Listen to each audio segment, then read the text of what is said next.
چې د دوی په منځ کې خلاصونو کې چې کله خلاصونې کوو د عمر رضی الله تعالی چې سپېړه واړوله او په دومره زور سره د خور د مخ له راواچوله چې د هغې د مخ نه د وینو دارې شروع کړې. عمر رضی الله الله ډېر لوی طاقت ورکړی، ډېر زورور طاقت یې چې سپېړه یې تاو کړه او د خور د مخ یې پیوو نو د خور د مخ د دې ګوتو سره وشلېده او د وینو دارې ووالې او د عمر رضی الله تعالی په دې مخ باندې دا دارې ولګېدې او په دې کپړو یې دا دارې ولګېدې چې خور یې دې وینو ته وکتل په ژړا شوه وی عمره یوه خبره واوره زما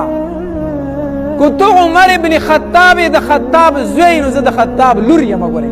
زه دې خور یم زه بل څوک نه یم ته کو ځان ته زورور وایې چې زه د خطاب زوی یم نو زه د خطاب لور یم زه هم ستانه کمه نه یم هسې ځان مه ستړی کوه که بدن مې وي ټوکړي ټوکړي کړي د اسلام نه واپس کېږم نه زه هم د خطاب لور یم هسې ځان مه ستړی کوه. عمر رضی الله تعالی چې خور ته وکتل جړا ته وکتل وینو ته وکتل ترسې راغی ترسې په زړه کې راغی وی ښځه دا پرېږده وه خو چې دا کم کتاب تاسو لوستو دا ماله لږ راکئ دا لږ ماله راکئ خور یې ورته نه شم درکولی وی ولې وی ته پلیت یې ته کافر یې قرآن پاک کتاب دی دا مونږ کافر له په لاس کې نه ورکوو دې ته ته لاس نشي لګولی. عمر رضی الله عنه خلک خو یې راته ووایئ که نه لږ خو یې راته ووایئ که نه او دننه چې استاد خبرې واورېدې چې د عمر اواز خو بدل شو خبرې خو یې بدل شوې هغه ډایرکټ د کوټې نه راووته د کوټې نه راووته او قرآن یې کولاو کو وی عمره واوره عمره واوره او ړومبې دا آیت چې څنګه راواړو نو دا آیت راواختېدو انی انا الله فاعبدنی واقم الصلاة لذکری ډایرکټ دا آیتو زه الله یما زما بندګي وکئ او مون زما د یاد دپاره وکئ.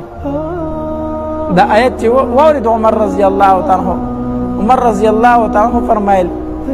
وی خوري زه غسل کومه دا قرآن ماله لږ په لاس کې راکړه زه یې لږ ښکل کړمه او په کومې هستۍ چې تا ایمان راوړی دی ما هغه بوځئ زه په ایمان راوړم. عمر رضی الله تعالی غسل وکړو قرآن یې ښکل کو او خور ته وایي ما نبي علیه السلام له بوځه چې زه ایمان راوړم.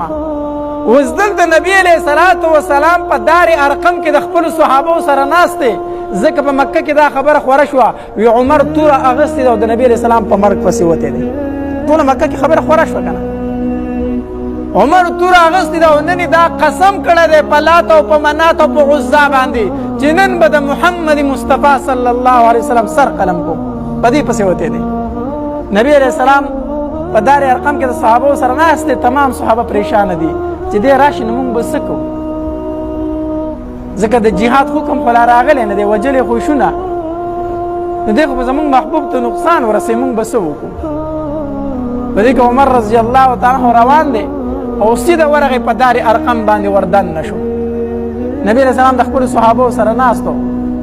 چې دی وردن نشو صحابه کرامو د تورو نه کړس ویسته ټولې تورې راویستې چې زه عمر خو راورسېد که نه نبی علیه السلام یې ماته یې پرېږدوئ ماته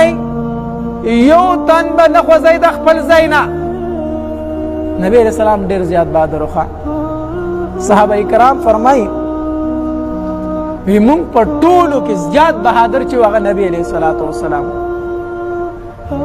یو ورځ مدینه منوره کې د شپې او د دماکې غونته اواز وشو لوی درز وخوته د شپې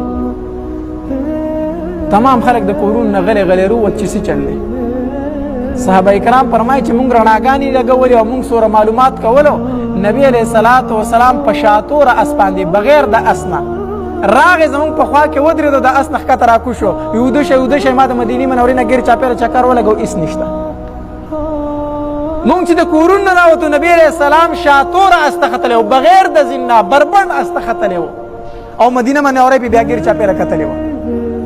چې اوده شئ هېڅ نشته دی ما معلومات وکړو. دومره نبی علیه السلام بهادر و. نو نبی علیه السلام وفرمایل ویړک به نه وښئ ما ته یې راپرېږدئ زه پوه شه او دی پوه شه. نبی علیه الصلاة وسلام سیده ورغې او د عمر رضی الله تعالی عنه د دې ګریوان نه ونیو وی عمره وایه په کوم غرض راغلی وایه په کوم غرض راغلی عمر رضی الله تعالی عنہ یو ځل فرمایل وی قسم په الله چې نبی رسول الله زما د ګریوان ته لاس کو کنه او زه داسې وړه کولم چې عمر په کم غرض راغلی وی قسم په الله د سر د ویښتو نه واله تر خپو پورې رانه خولې وتې وي چې صرف زما د ګریوان ته لاس راواچو زما د بدن د خولو لون شړپ شو هر ویښته مې نیغه نیغه ودرېدو دومره د نبی علیه السلام روب عمر رضی الله تعالی عنہ ته فرمایل وی د الله محبوبه کلمه راته وایه الله محبوبه کلمه راته وایا چې عمر دا خبر وکړه وی ما ته کلمه وایا دلته صحابه کرامو د نارای تکبیر اوازونه شروع کړو صحابه کرامو چغې شروع کړې الله عمر مسلمان شو عمر مسلمان شو دا توقع امید د چاو خو دلته خو نبی علیه السلام دعا وغوښتې وه که نه الله اسلام مضبوط کړي په یو د دوو عمرینو نه ښه چې عمر رضی الله تعالی عنه ایمان راوړو نو نبی علیه الصلاة والسلام ته وفرمیل وی د الله پیغمبره دا کم دین چې تا مونږ ته راوړی دا کم قرآن چې تا مونږ ته راوړی دا یقیني حق دی نبی علیه السلام یې قسم په الله چې دا رښتینی دین دی بیا پټ په دې کوټه کې ولې ناست یې عمر ته فرمایل بیا پټ ولې ناست یې نبی علیه الصلاة والسلام ته فرمایل ما ته د الله حکم لا نه دی شوی زه ښکاره تبلیغ نشم کولی ما ته د الله اجازت نه دی شوی عمر رضی الله تعالی عنہ تورې لکړاس ورکو وی عمر خو لاړو دی خو به یې اوس اعلان کوي عمر پټ تبلیغ نشي کولی عمر پټ په کوټه کې نشي کېناستی زه خو لاړم ما خو د خپل ایمان اعلان وکړو او لاړ مکې مکرمې ته ودرېدو وی ای خلکو واورئ واورئ عمر ابن خطاب د نن نه بعد مسلمان دی او کو په چا کې طاقت وي نو وړاندې دي هلته کې ابو جهل او ملګري ناست دي چې عمر رضی الله عنه د نبی علیه السلام سر راوړي موږ له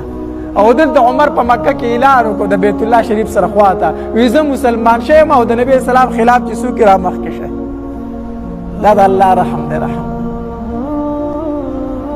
دا عمر چې کله ایمان راوړو اسلام راوړو هغه تکبر هغه غرور بیا هغه نو بیا عاجزي وه ما درته اوس وي حسن رضی الله تعالی عنہ فرمایي وی د اختر ورځ وه د اختر ورځ وه او عمر رضی الله تعالی عنہ د کوره ووتو وی په کپړو کې ټاکې لګېدلې وي وی قسم په الله چې ما شمارلي د عمر په کپړو کې 12 ټانکې لګېدلې وي ځای په ځای کمیس لیدلی و هغې ته به یې ټوکې ګنډلی وه 12 ځای کمیس ته ټانکې لګولې وي بیا د عمر رضی الله تعالی عنہ سادګي وه ښه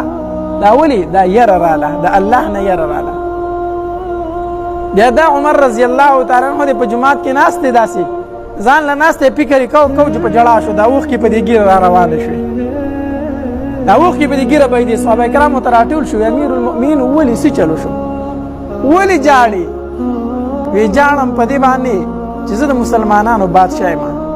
او د قیامت ورځ به وي او الله تبارک وتعالی به د عمر د دې ګریوانه ونیسي او تپوس به دې کوي چې عمره د فرات په غاړه باندې یو سپی د تږې نه مړ شوی او بادشاهي ستا وه د فرات په غاړه باندې سپی د تږې نه مړ کېده او بادشاهي ستا وه تا هغه ته اوبه ولې نه وې رسولې زه به الله له څه جواب ورکوم زه به الله ته څه وایم زه به ځان څنګه خلاصوم